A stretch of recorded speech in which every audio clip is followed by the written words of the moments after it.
अहिल्या कौन थी? अहिल्या सनातन धर्म की कथाओं में वर्णित एक स्त्री पात्र है जो गौतम ऋषि की पत्नी थी।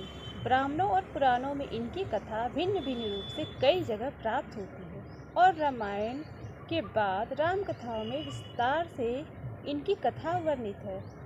कथाओं के अनुसार ये गौतम ऋषि की पत्नी और ब्रह्मा जी की मानस पुत्री थी। अहिल्या की उत्पत्ति ब्रह्मा जी से हुई थी। उन्हें अनेक उच्च गुणों के साथ उत्पन्न किया गया था। साथ ही वो बहुत सुंदर, रूपवती और आकर्षक थी। जब वो विवाह की योग्य हुई तब उनके लिए वर की खोज आरंभ हो गई। ब्रह्मा द्वारा उत्पन्न इस कन्या की अच्छे से देखभाल कर सके इंद्र समेत सभी ऋषि अहिल्या के रूप पर मोहित थे और उससे विवाह करना चाहते थे। ब्रह्मा जी ने एक शर्त रखी थी कि जो भी व्यक्ति सर्वप्रथम तीनों लोकों की परिक्रमा कर वापस आएगा, मैं अपनी पुत्री का हाथ उसे ही दूंगा। अहिल्या के साथ विवाह सूत्र में बंधने योग्य होगा। देवराज इंद्र ने अपनी सारी शक्तियों का प्रयोग कर परिक्रमा पूर्ण की और ब्रह्मा के पास अहिल्या का हाथ मांगने पहुंच गए। लेकिन नारद मुनि ने ब्रह्मा जी से कहा कि सर्वप्रथम यह परिक्रमा गौतम ऋषि ने पूर्ण की है। मुनि ने विस्तार से बताया कि पूजा करते समय गौतम ऋषि ने एक गर्भवती कामधेनु गाय की परिक्रमा की।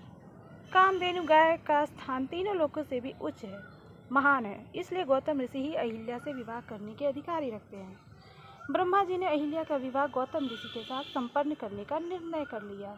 इंद्र को यह बात मन ही मन खटक रही थी और उसे गौतम ऋषि से ईर्ष्या होने लगी। दोनों का विवाह संपन्न हो गया और विवाह के पश्चात गौतम ऋषि और अहिल्या खुशी खुशी अपनी कुटिया में निवास करने लगे। अहिल्या और गौतम ऋषि वन में रहकर तपस्या करते थे। एक दिन ऋषि स्नान के लिए आश्रम के बाहर निकले। इंद्र ने अवसर दे गौतम ऋषि का वेश धारण किया और अहिल्या के पास पहुंचकर प्रणय याचना की।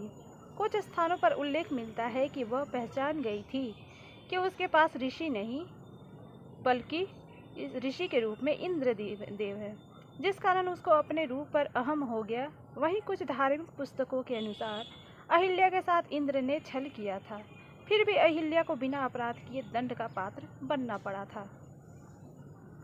जब इंद्रदेव आश्रम से निकल रहे थे तो स्नान ध्यान करके वापस आते समय गौतम ऋषि ने उन्हें देख लिया था। तब ऋषि ने इंद्र और अहिल्या को श्राप दिया। अहिल्या को हजारों वर्षों तक पाषाण बने रहने का श्राप मिला था। साथ ही ऋषि ने कहा कि उसको तभी मुक्ति मिल सकती है जब श्री राम इस वन को प्रवेश करेंगे। इसके पश्चात वैवाहिक जीवन को त्याग कर गौतम ऋषि हिमालय पर्वत पर तपस्या करने चले गए। हजारों वर्षों पश्चात एक बार भगवान राम मिथिलापुरी के वन में उपवन में विहार करने के लिए निकले। वहां उन्होंने एक स्थान को देख विश्वामित्र जी से कहा कि यह कोई आश्रम लगता है। तब ऋषि ने बताया कि यह गौतम ऋषि का आश्रम था। यहाँ उनकी पत्नी पाषाण यानी कि शिला के रूप में स्थित है।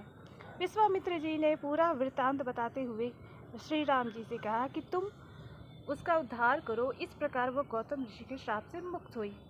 गौतम ऋषि ने इंद्र को उसके शरीर के सहस्त्र योनि उत्पन्न होने को श्राप दिया था। चूँकि इंद्र ने काम वासना के कारण ऐसा पाप किया था, इसलिए इंद्र के शरीर में ऋषि के श्राप के परिणाम स्वरूप हजारों योनियां उत्पन्न हो गई थी। अपनी ऐसी दशा देख इंद्र को आत्मग्लानि हुई और वो ऋषि से क्षमा मांगने लगे। तब गौतम ऋषि ने योनियों को आंखों में परिवर्तित कर दिया। यही थी अहिल्या की कहानी। तो ये थी ब्रह्मा जी की मानस पुत्री अहिल्या की कथा।